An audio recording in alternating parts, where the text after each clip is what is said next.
You know, that moment, that instant in a really tense conversation, the air goes still, maybe someone's voice tightens up, and you just know the next few words could either build a bridge or, well, burn it down. Yeah. We tend to think it's our wins, our successes that show who we are. But the sources we're diving into today argue pretty strongly that it's actually our response to conflict, that raw moment. That's what really defines us. That's exactly where we're focusing this deep dive. We're digging into this maybe surprising idea that real lasting influence, it's rarely won by being the loudest or, the most forceful. Yeah. It's usually won through what these texts call quiet authority. And that authority is rooted, deeply rooted in humility. Humility. Okay, let's define that because it often gets misread. Right. And we need to be really clear here. Humility in this context, it's not about being weak or passive. It's framed as strategic strength, a kind of disciplined choice, often under pressure to stay controlled, even when you're provoked. Strategic strength. I like that. Okay, so let's unpack this for you, the listener. We're going to look at why conflict is, well, pretty much unavoidable and how it acts like this mirror to our inner selves. Then we'll contrast, pride versus humility in those moments. And importantly, we'll get practical.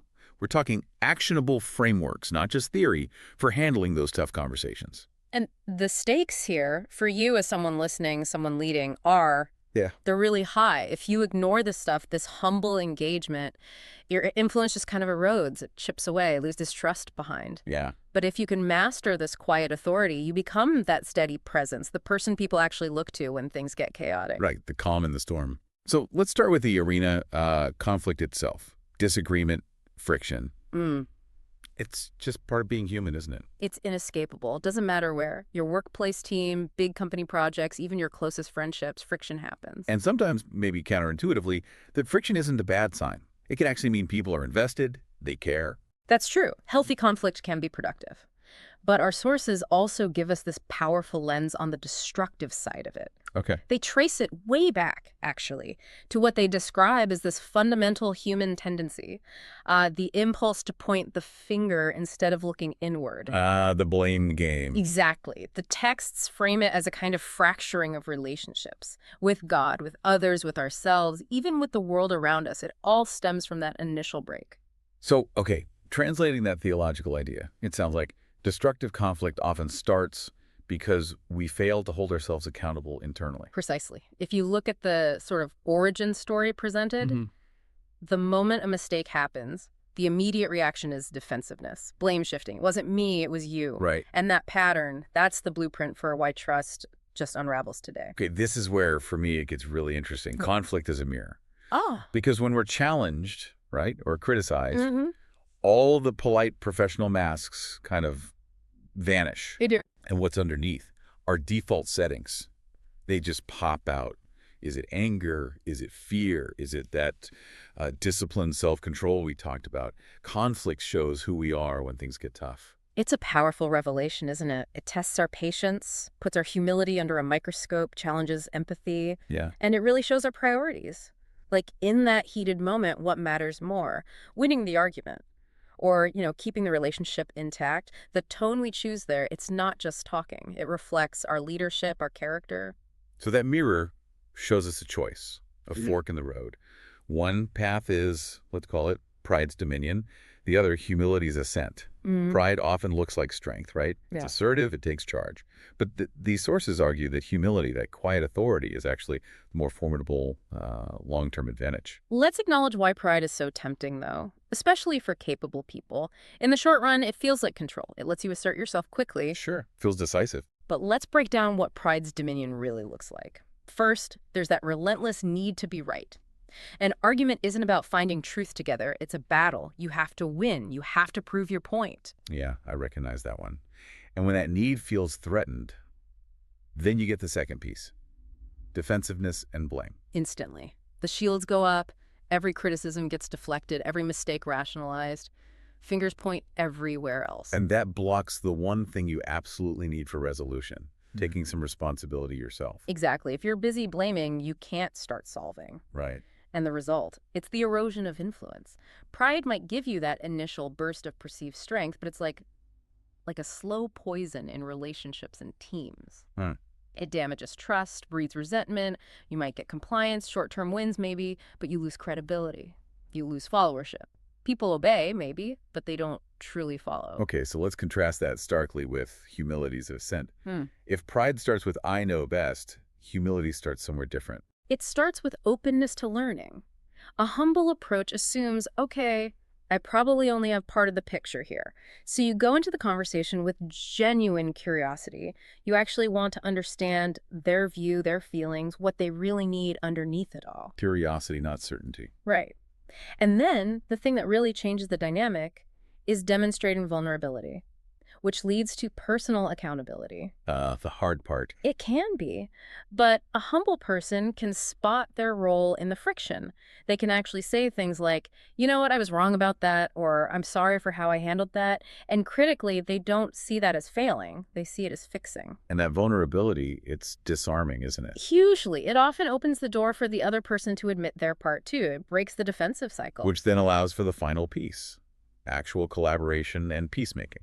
Exactly. Instead of dictating the outcome, the focus shifts. Okay, how do we solve this together? You look for common ground, for solutions that respect everyone involved, that prioritize the relationship. That's the strategic strength, the long-term investment. Okay, so this isn't just abstract philosophy. Not at all. And, if we connect this to the bigger historical picture in our sources, these principles were actively lived out, modeled by foundational figures dealing with really intense conflict.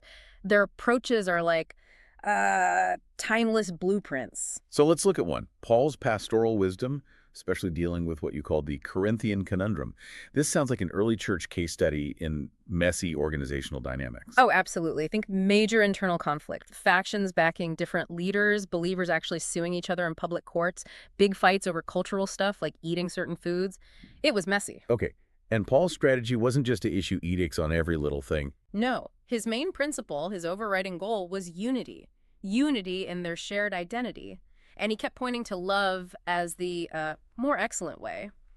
Essentially, he argued that humility meant prioritizing the group's well-being, the edification of others, even if it meant setting aside your personal rights or showing off your knowledge. So he was telling the smarter ones, look, being technically right is useless if it blows up the team. Pretty much. He prioritized organizational health over individual correctness or freedom in that specific context. That's high-level leadership, strategic humility. Wow. Okay, that's one model. Then you have Jesus' approach, which you term confrontational compassion, especially with the Pharisees. This shows humility isn't about being a doormat, right? Absolutely not. He definitely didn't shy away from confronting injustice or hypocrisy. His confrontations showed this incredible mix of, well, discipline and control. Also, he spoke truth with undeniable authority, calling out blindness, hypocrisy, yeah.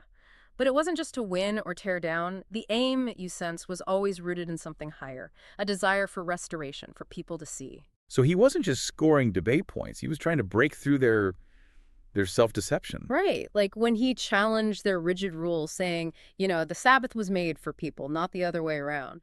Always bringing it back to human need, the spirit of the law. And when they tried to trap him with tricky questions. He didn't lose his cool. He didn't just react. He often disarmed them with these penetrating counter questions, questions that forced them to think, to examine their own motives, wisdom, not just anger. Okay, this is a really crucial point for anyone listening. True humility balances grace with discernment. It's not weakness. It confronts what's wrong, but with wisdom and a focus on restoration. Yes, and many leaders get this wrong. They either equate confrontation with just being aggressive, or they think compromise means totally surrendering important principles. Finding that balance is key. And this connects to that idea of meekness, right? You said it's like a cousin to humility. Exactly. The original Greek word praus often gets translated as gentle or meek, but that misses the depth. So what's a better picture? Think of like a powerful wild horse. Yeah. A stallion. Immense strength, speed, energy, but then it's trained, it's brought under discipline. It hasn't lost any of its power. Okay. But now that power is controlled, directed, purposeful. That's praus. It's strength under control. Give us a modern example of that kind of strength under control. Okay. Think of maybe a top negotiator in a massive international deal. or a trauma surgeon in the middle of a critical operation. They have immense skill, power, data at their fingertips. Right, high stakes. But the person who starts shouting, who loses control, they lose leverage. The one who stays calm, who has the facts, who listens intently but holds firm boundaries, that's prowess. That's strength under control. It allows for righteous anger, sure, anger against injustice, but it's channeled constructively, aimed at fixing things, not just exploding. Okay, strength under control. I like that. So let's bring this ancient wisdom, this controlled strength, right into today. Yeah. What are the tools? It's one thing to admire how someone handled conflict 2,000 years ago. It's quite another when your project partner is yelling at you on a video call. We need practical stuff, frameworks. Agreed. And the sources do guide us toward actionable steps. The absolute starting point, the core mindset shift is prioritize the relationship over winning the argument. Easier said than done sometimes. Always. But if you treat every single conflict like a zero-sum game where someone has to lose, you undermine your own influence long-term, even if you're factually right. Okay, step one, mindset shift. Relationship over winning. I know I struggle with that need to be right. I can argue a tiny point and realize later I damaged trust over nothing. Pride's cost. What's step two? Step two is disciplined, active listening. Really leaning into that principle. Be quick to listen, slow to speak, slow to become angry. So not just waiting for my turn to jump back in. Exactly not. Humble listening means fully tuning in, trying to genuinely grasp their viewpoint, their feelings, what's underneath the words, their underlying needs. Okay, quick to listen, slow to speak. Got it. Third principle. This sounds like the humbling one. It is. Take responsibility. Remember the plank and speck idea. Yeah, deal with your own big issue before pointing out their tiny one. Right. Conflict is almost never 100% one person's fault. Humbly identifying and owning your contribution, even if it feels like only 5% of the problem, is incredibly powerful. It lowers defenses. It makes space for them to own their part, too. Okay, own your part. That takes courage. Now, for structuring these conversations when they actually happen, you mentioned the Callum approach. Yes, the call approach. It's designed as a way to kind of interrupt that reactive emotional spiral and get back to problem-solving mode. Okay, break it down. C-A-L-M. What does C stand for? C is for clarify the issue. This forces you and them out of making assumptions. Ask open-ended questions like, help me understand your perspective on this, or what specifically felt frustrating for you. Why does that work? It validates their experience right up front before you jump in with your side. It signals you're trying to understand, not just argue. Makes sense. A is actively listen. We talked about this, but here it means zero interrupting. Use reflective listening. Okay, so if I'm hearing you right, you felt X because Y happened. And the psychological effect of that. It meets that fundamental human need to feel heard and understood. It can literally help calm the other person's defensive reaction, pull them out of fight or flight. Okay, C, clarify. A, actively listen. L. L is for lower your defenses. And hopefully theirs too. This is where empathy and that personal accountability piece come in. Apologize for your part, however small. I can see why you'd feel that way. Or, I'm sorry my email came across as dismissive. You inject humility here. You diffuse. Okay. Lower defenses. That takes swallowing pride. And finally, M. M is mutually solve or move forward. The key word is mutually. Don't dictate the solution. Focus on collaboration. Ask things like, how can we work together so this doesn't happen again? Or what steps could we both take? You want shared ownership of the solution. Classem. Clarify. Listen. Lower defenses. Mutually solve. That's a great practical tool. Now, what about when I need to express something difficult? When I need to set a boundary or share how I'm feeling without making them defensive? Yes. For that, you need the I feel when you statement structure. This is like the practical application of humility because it forces you into vulnerability instead of accusation. Okay, that sounds formulaic. Does it sound robotic in real life? How do you make it natural when you're feeling attacked or defensive yourself? What's the mental shift? It takes practice, definitely. The key is to keep the focus entirely on your internal experience and your need, not on their flaws or character. So instead of, you're always interrupting me, which is pure accusation. Right, guaranteed to make them defensive. Guaranteed. You shift it. I feel anxious you're feeling when I'm interrupted mid-sentence in meeting specific behavior because it makes me feel like my ideas aren't being heard, the impact on you. I need us to try and let each other finish our points, the specific actionable request. So I own the feeling, name the specific trigger, explain the why for me, and state a clear need. no blaming language. Exactly. It forces you to be clear and vulnerable, and it invites collaboration rather than a fight. It's choosing that strategic strength over just reacting. The strategic strength, choosing vulnerability. Yeah. Okay, I see how that ties back. Absolutely. And ultimately, choosing this path, choosing humility and conflict, it's how you strengthen your influence. It's how you build environments at work, at home, wherever, where people feel safe enough to speak up, to trust each other. That's where real collaboration happens, where people thrive. So that really is the core message from these sources, isn't it? The real measure of leadership isn't how well you win arguments or assert your points. It's how you navigate conflict when maybe winning isn't even the goal anymore. Yeah. When preserving the connection, finding real peace, that's the higher aim. It truly is. And this quiet authority, this humility, it's not a one-time fix. It's a lifelong practice, a transformation. So maybe a final thought for you, the listener, to take away and explore this week. What's one consistent habit you could start? Maybe practicing that I feel statement in a low-stakes situation, or committing to using the calm approach just once in a conversation that feels tricky.